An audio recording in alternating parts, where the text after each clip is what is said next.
Hello everyone, I welcome to all. This is Ajay and now you're watching JKSSB online tutorial.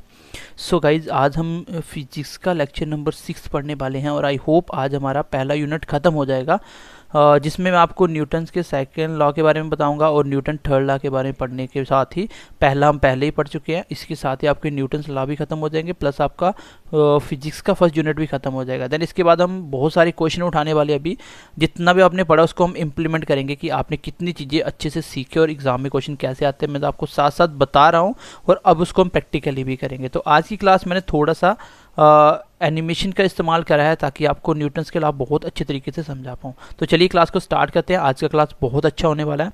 तो अगर class अच्छा लगे तो अपने दोस्तों के साथ शेयर कीजिएगा और कमेंट करके बताइएगा कि क्लास कैसी लगी. ठीक है, तो कोशिश कर रहे हैं कि आपका इंटरेस्ट बना रहे, इसलिए थोड़ा सा हम लोग क्लास को अच्छे तरीके से डिज़ाइन करने की कोशिश कर रहे हैं. So let's get started.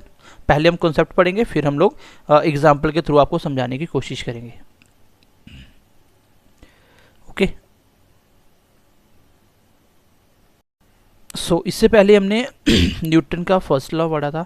उसमें मैंने आपको बताया था कि कोई भी चीज़ अगर मोशन में है तो वो मोशन में रहेगी, अगर रेस्ट में है तो रेस्ट में रहेगी, अनटिल उसके ऊपर मैं एक्सटर्नल फोर्स अप्लाइड ना करूं. अब क्वेश्चन पुट हुआ सर, ये क्वेश्चन एक अराइज होता है कि न्यूटन फर्स्ट लॉ ने तो बता दिया कि कितनी फोर्स अप्लाई करनी है. सॉरी, अब फोर्स अप्लाई करोगे एक्सटर्नल तो चीज़ रुक जाएगी, अगर रेस्ट में तो चल जाएगी, मोशन में आ सकती है फोर्स के बाद. लेकिन लोगों ने क्वेश्चन पूछना शुरू कर दिया, अच्छा अगर हमें ये पता चल गया कि फोर्स अप्लाई करने पे हम चीज़ों को चेंज कर सकते हैं तो वो फोर्स कितनी होगी, फोर्स कैसे निकालते हैं, अमाउंट ऑफ फोर्स कितना लगेगा, कितने वर्क के लिए कितना फोर्स लगाना पड़ेगा. अमाउंट ऑफ फोर्स निकालने के लिए फिर न्यूटन ने दूसरा लॉ दिया जिसको बोला जाता है न्यूटन सेकंड लॉ. ये क्या दिया, उसने बोला ठीक है आपको अगर फोर्स निकालना चाहते हो आपको क्या करना होगा, आपको force equal to mass into acceleration को मल्टीप्लाई करवाना होगा. न्यूटन सेकंड लॉ ही यही है कि वो इक्वल होता है मास into acceleration, that is called Newton second law. तो न्यूटन सेकंड लॉ में क्या बताता है कि फोर्स किस प्रकार निकाली जाएगी, आप किस चीज़ के ऊपर कितना फोर्स लगा रहे हो ये किस तरीके से आप बताओगे. तो ये मैं आपको फोर्स की डेफिनेशन में भी सिखा चुका हूँ ये चीज़, और मैंने उस टाइम भी बताया था यही न्यूटन का सेकंड लॉ होगा. अब इसको हम प्रैक्टिकली समझने की कोशिश करेंगे. देखो ये बेसिकली एग्जाम्पल के थ्रू हम कैसे समझने की कोशिश करेंगे, कैसे पता चलेगा कि इस पर न्यूटन का सेकंड लॉ लग रहा है. ये मैं जब आपको एग्जाम्पल दूंगा आप बहुत अच्छे तरीके से समझ जाओगे. पहली बात, अगर आपको किसी चीज़ की फोर्स निकालनी है तो आप पहले मास निकालोगे कितना चीज़ का मास है. आप किसी बस के ऊपर फोर्स लगा रहे हो, किसी कार के ऊपर लगा रहे हो, किसी स्कूटर के ऊपर लगा रहे हो, किसी मोटरसाइकिल के ऊपर लगा रहे हो, किसके ऊपर फोर्स लगा रहे हो, उसका मास कितना है. फिर आप एक्सेलरेशन निकालिए. अब एक्सेलरेशन क्या होता है, एक्सेलरेशन होता है rate of change of velocity per unit time. अच्छा मुझे आप बताइए एक्सेलरेशन क्या होता है. मैंने आपको बताया था ना वेलोसिटी को चेंज करना पर यूनिट टाइम के हिसाब से. लेकिन देखो वेलोसिटी क्या होगा, इसमें आप बोलो इनिशियल वेलोसिटी माइनस करो फाइनल वेलोसिटी. इनिशियल को मैं यू से डिनोट करो, फाइनल को बी से, और पर यूनिट टाइम यही तो होता है एक्सेलरेशन. पर यूनिट टाइम यही तो होता है एक्सेलरेशन. मतलब एक्सेलरेशन मैं बोलो कितना, आप बोलोगे किसी की पहले स्पीड थी 5 मीटर पर सेकेंड, अब होगी 10 मीटर पर सेकेंड. कितना टाइम लगा, मान लो 2 सेकंड लगे. तो एक्सेलरेशन क्या हुआ, आप बोलोगे फाइनल माइनस इनिशियल करो, 10 में से 5 गया तो 5, नीचे कितना 2, इसका मतलब 2.5 मीटर पर सेकंड स्क्वायर ये यूनिट होता है एक्सेलरेशन का. तो बेसिकली एक्सेलरेशन में यहाँ पे ये पुट कर सकता हूँ. अब देखो यहाँ से मैं चीज़ों को प्रैक्टिकल कैसे समझाने की कोशिश करूँगा आपको. मैं बोल सकता हूँ फोर्स बराबर होता है मास इंटू इनिशियल, सीधा आप लिख लो फाइनल माइनस इनिशियल वेलोसिटी. चलो मैं लिख देता हूँ ताकि आप कॉपी पे लिख सको. अब लिख दो final velocity minus initial velocity और नीचे पर यूनिट टाइम. यही तो होता है एक्सेलरेशन. मैंने एक्सेलरेशन को पूरा डिटेल में लिख दिया, बस यही से न्यूटन लॉ की एग्जांपल बनेगी जो न्यूटन सेकंड लॉ है. अब आपको एक चीज़ पता चल गई, जो फोर्स होता है वो बराबर है मास इंटू एक्सेलरेशन, और एक्सेलरेशन को मैंने थोड़ा सा डिटेल में लिख दिया. अब बेसिक क्लास देखना, वहाँ पर मैंने आपको बहुत अच्छे से समझाया था ये. अब एक चीज़ मुझे बताओ, फोर्स किस किस पे डायरेक्टली प्रोपोर्शनल है. आप बोलोगे सर फोर्स किसी भी निकालनी है तो वो मास के डायरेक्टली प्रोपोर्शनल हुई. डायरेक्टली प्रोपोर्शनल क्या होता है बहुत अच्छे से बता चुका हूँ, जिसका डायरेक्ट इफेक्ट पड़े. अगर मास इंक्रीज होगा तो फोर्स ऑटोमेटिकली इंक्रीज होगी, अगर मास इंक्रीज होगा फोर्स ऑटोमेटिकली इंक्रीज होगी. अच्छा एक्सेलरेशन से वेलोसिटी चेंज होने से पर यूनिट टाइम, तो नीचे आ रहा है टाइम, तो टाइम के ये इन्वर्सली प्रोपोर्शनल है. बस यही इंपॉर्टेंट कॉन्सेप्ट है. क्वेश्चन पूछ सकता है कि फोर्स किसके इन्वर्सली प्रोपोर्शनल होता है न्यूटन सेकंड लॉ के अकॉर्डिंग। तो फोर्स आपका इन्वर्सली प्रोपोर्शनल होता है टाइम के। जैसे जैसे टाइम बढ़ता चला जाएगा फोर्स कम होती चली जाएगी। यहाँ से देखना कितनी अच्छी सी एग्जांपल निकलेंगी। जैसे जैसे फोर्स टाइम कम होता जाएगा तो फोर्स बढ़ती चली जाएगी। जैसे प्रेशर का सेम कॉन्सेप्ट है, क्योंकि ये नीचे डिवाइड में है, टाइम बड़ा लिखोगे तो ऊपर वाली वैल्यू ज़्यादा छोटी हो जाएगी डिवाइड, क्योंकि नीचे बेस में जितना नंबर बड़ा होता जाएगा उतना ही वैल्यू कम होना शुरू हो जाएगी। इसलिए आपको याद रखना ये इन्वर्सली प्रोपोर्शनल है, ये डायरेक्टली है। बस यही तो वो रीज़न होता है। आपको क्वेश्चन एग्जाम में पूछा जाएगा कि एक क्रिकेटर होता है वो कैच पकड़ते टाइम अपने हाथ पीछे क्यों ले जाता है, ऐसे ऐसे करके कैच पकड़ता है, हाथ पीछे कैसे ले जाता है, वो क्यों ले जाता है, वजह क्या होती है। आप भी ले जाओगे उसको, क्यों? क्योंकि जैसे ही आप बॉल पकड़ते हो उसका मास था वही, जब वो आपके हाथों में आता है तो आप हाथ पीछे खींच लेते हो, वजह क्योंकि उस मास का आपके हाथों के साथ टकराने का आप टाइम बढ़ा रहे हो। पहले आप अगर हाथ यहाँ पे रखते तो बॉल यहाँ पे आकर टकराती, लेकिन हाथ आप पकड़ते पकड़ते यहाँ तक लेके आ गए, तो यहाँ पे आप तक हाथ तक बॉल को सही से पहुँचने के लिए टाइम लगा। टाइम जितना बढ़ेगा फोर्स उतनी कम होगी। और आप हाथ पीछे क्यों ले जाते हो? ताकि आपको चोट ना लगे। आप क्रिकेट जिसने भी खेला होगा उसको पता होगा प्रैक्टिकली, जब वो क्रिकेट बॉल को कैच करता है तो हाथ पीछे ले जाता है। तो पीछे ले जाने का मतलब ही यही होता है, क्योंकि आप क्या कर रहे हो, बेसिकली आप टाइम को बढ़ा रहे हो, इसलिए ताकि आपको चोट कम लगे। क्योंकि जितनी ज़्यादा फोर्स लगेगी उतनी ज़्यादा चोट लगेगी, जितनी फोर्स कम लगेगी आपके हाथों में उतनी ही आपको इंजरी कम होगी। सो टाइम का इन्वर्सली प्रोपोर्शनल होता है फोर्स। बहुत ही इंपॉर्टेंट कॉन्सेप्ट है। मैंने आपको एग्जांपल भी छोटा सा दिया कि आपको क्वेश्चन पूछा जाएगा एग्जाम में कि आप जब कोई भी क्रिकेटर एक कैच पकड़ता है हाथ को बैकवर्ड डायरेक्शन में मूव क्यों करता है, तो उसका वजह ये है सर क्योंकि वो फोर्स को रिड्यूस करना चाहता है। आपको पूछा जाएगा वो किसके अकॉर्डिंग होता है, तो आपको आंसर देना है न्यूटन सेकंड लॉ। ये न्यूटन सेकंड लॉ की एग्जांपल है। आप हाथ पीछे ले जाते हो, क्यों? क्योंकि आपको टाइम बढ़ाना चाहते हो। टाइम क्या है? इन्वर्सली प्रोपोर्शनल है। पहली एग्जाम्पल होगी, ठीक है। मैं 2-3 एग्जांपल लिखता हूँ, फिर आपको प्रैक्टिकली एग्जांपल समझाने की कोशिश करता हूँ। चलो ये कुछ एग्जांपल लिखे मैंने। जैसे पूछा जाएगा एग्जाम में कि एक क्रिकेटर अपने हाथ को मूव बैकवर्ड डायरेक्शन में क्यों करता है, उसकी वजह है सर न्यूटन सेकंड लॉ के अकॉर्डिंग। हाई जंप और लॉन्ग जंप जब करते हो, हाई जंप होता है ना जब आगे जाते हो, लॉन्ग हाई जंप होता है जब ऊपर कोई रस्सी को क्रॉस करते हो, और लॉन्ग जंप जब नीचे जहाँ से दूर तक आगे छलांग लगाते हो। तो आपको पूछा जाएगा ये किसके अकॉर्डिंग ऐसा करते हो कि आपका जो ग्राउंड होता है वो हमेशा सॉफ्ट रखा जाता है। मतलब आप देखोगे जब भी हाई जंप या लॉन्ग जंप का ग्राउंड होगा वो जहाँ तो उसके नीचे गद्दे रख दिए जाते हैं या उसको गोडाई करके बहुत अच्छे से सॉफ्ट कर दिया जाता है। वजह क्या होती है उसको प्रैक्टिकल समझने की कोशिश करना। जैसे आप यहाँ से मान लो एक एथलीट आ रहा है, ये आपकी ऊपर लगा दी हमने, यहाँ पे एक रस्सी लगा दी, ठीक है। ये रस्सी से जंप करना है इसने, जंप करके आगे गिरेगा। जैसे ही यहाँ पे ग्राउंड बिल्कुल मतलब अगर बिल्कुल हार्ड होती ग्राउंड तो क्या होता, जैसे वो यहाँ पे पड़ा, अब उसका अपना मास था, जैसे वो ज़मीन के साथ टकराया तो उसका पड़ते यहाँ पे क्या हुआ, उसको फोर्स लगा। लेकिन अगर गुडाई की होगी तो ज़मीन थोड़ी सी ऐसे होगी, थोड़ी सी वो ज़मीन नीचे आएगी। अब उसका क्या हुआ, टाइम बढ़ गया आपका, और ग्राउंड के साथ जो टच होने का टाइम था वो बढ़ गया। इसकी वजह से आपकी फोर्स कम हो जाएगी। क्यों? क्योंकि अभी बताया वो इन्वर्सली प्रोपोर्शनल होती है। तो ऐसा करने से आपका थोड़ा सा फोर्स कम लगेगा। क्यों? क्योंकि टाइम बढ़ गया। बेसिकली टाइम ही तो बढ़ाना चाहते हो, इन सबके पीछे रीज़न ही क्या है, आप टाइम बढ़ाना चाहते हो ताकि आपके फोर्स कम लगे। जब फोर्स कम लगेगा चोट कम लगेगी। ट्रिक के लिए बताता हूँ, कोई भी ऐसी चीज़ जो आपको फोर्स की वजह से चोट लगती हो उसको बचाने के लिए की जाती है, वो सब की सब न्यूटन सेकंड लॉ का रीज़न होता है। वो न्यूटन सेकंड लॉ को देख के ही बनाई जाती है। जैसे शॉक अब्जॉर्बर और provided in car and bike. आपके जो शॉकर वगैरह दिए होते हैं, गाड़ी में शॉकर लगे होते हैं ना, वो क्यों प्रोवाइड किए जाते हैं, उसकी भी यही वजह है। जब आप मान लो आप मोटरसाइकिल के ऊपर बैठे हो, ठीक है, मोटरसाइकिल के ऊपर बैठे हो, जब जंप लगता है यहाँ पे देखो आप शॉकर दिए होते हैं आगे पीछे। जब जंप लगता है तो ये क्या होता है, आप जब इसके साथ नीचे टकराने वाले होते हैं तो ये थोड़ा आपको नीचे प्रेस करता है धीरे धीरे।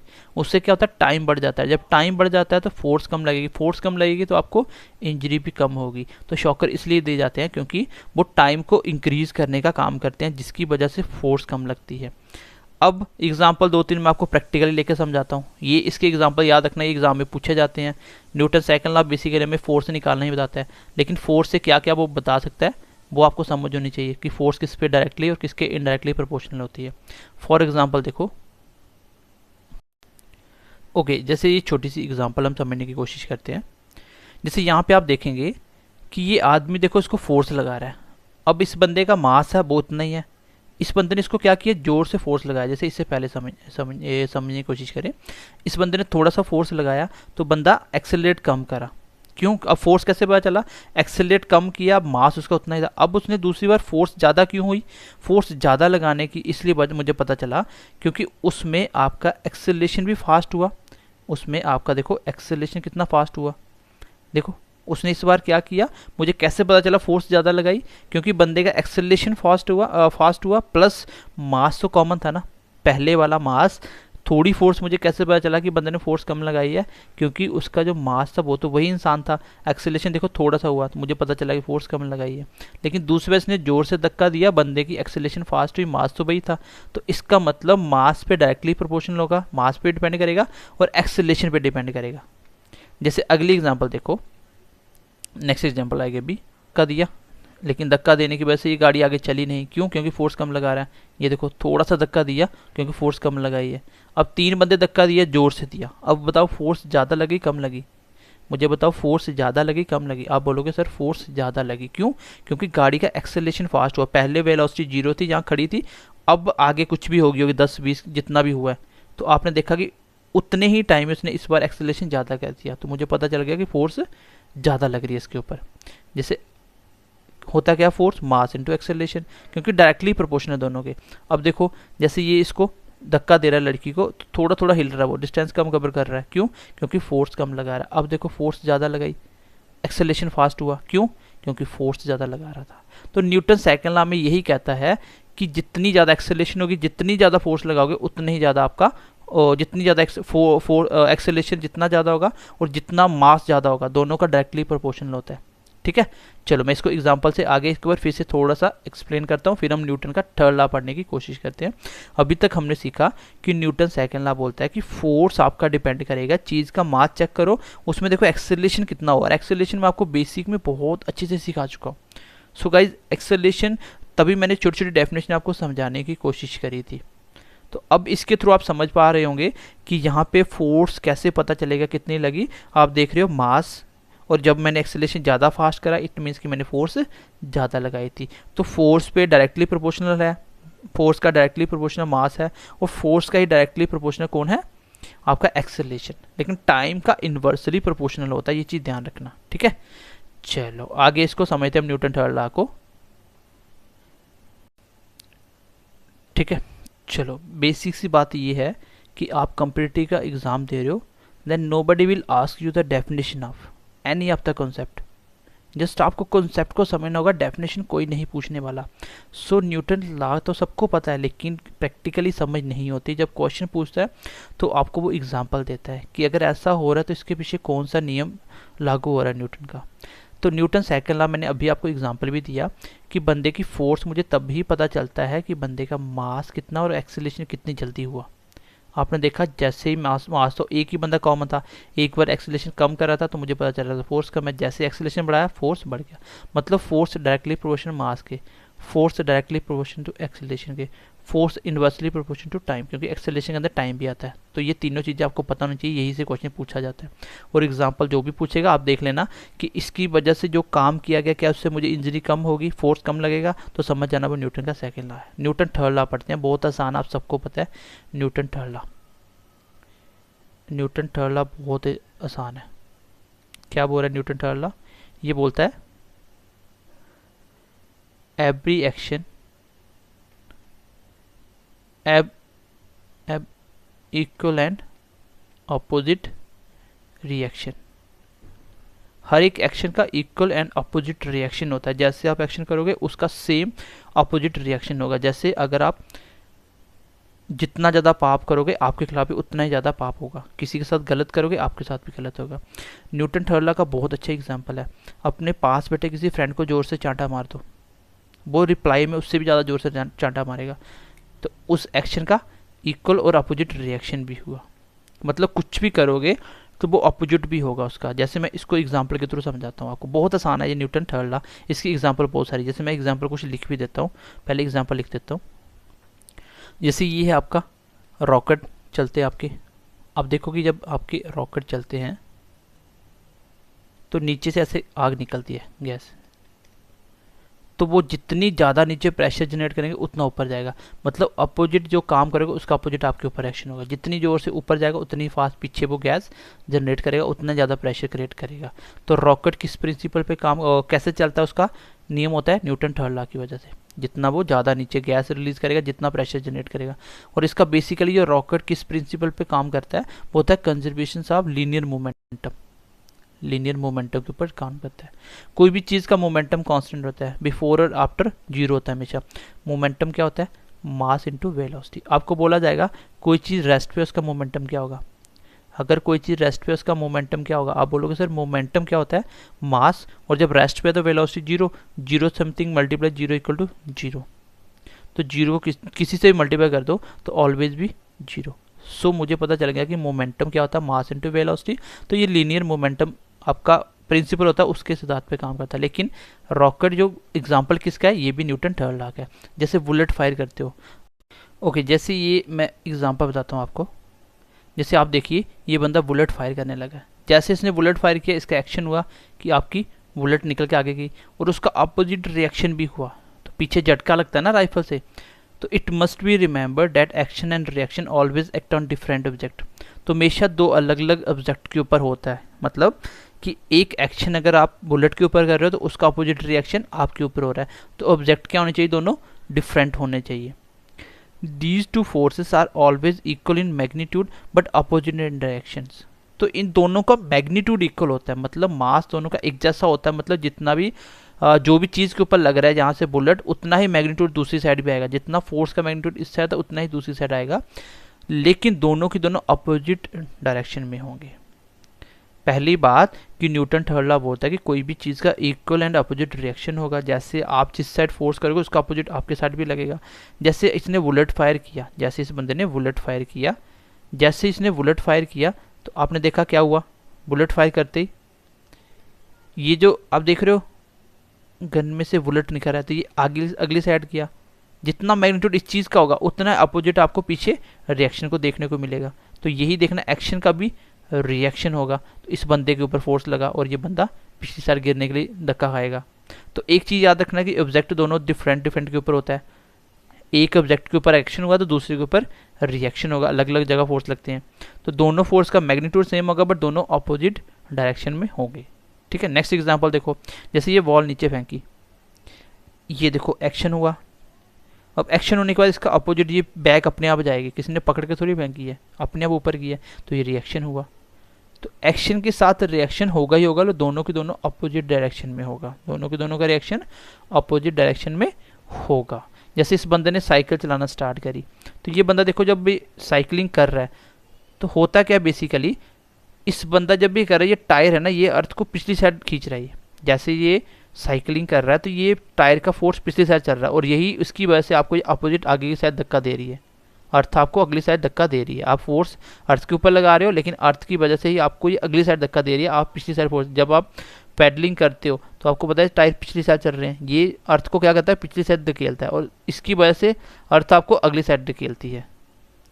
तो ये है आपका एक्शन और रिएक्शन। ये आप कर रहे हो एक्शन और अपोजिट हो रहा है आपका रिएक्शन। एक्शन आपका इस साइड हो रहा है, रिएक्शन आपका इस साइड हो रहा है।